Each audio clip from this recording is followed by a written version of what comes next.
Menegangkan, beginilah cuplikan detik-detik diserangnya pasukan Rusia.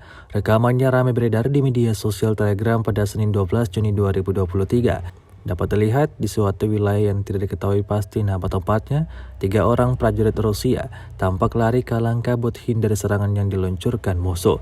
Namun alih-alih kabur, serangan selanjutnya justru tepat jatuh di hadapan mereka berada. Seperti yang terlihat dalam rekaman, serangan dahsyat itu nyaris membuat salah satu dari tentara Rusia itu kehilangan nyawa. Beruntung ia bisa langsung bangkit dan berusaha menjauh dari titik ledakan, meski kakinya tampak pincang imbas dari serangan tersebut. Satu prajurit lainnya terlihat mengikut di belakang prajurit yang terluka itu, sedang yang satunya lagi tampak merangkak mundur ke posisi sebelumnya.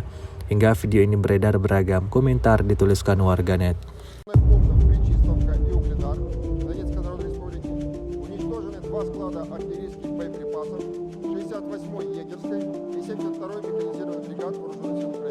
Поражение 86 подразделений в районах населенных пунктов Владимировка, Кременная Луганской Народной Республики, Табаевка Харьковской области, Никольская Донецкой Народной Республики и Жеребянка Запорожской области.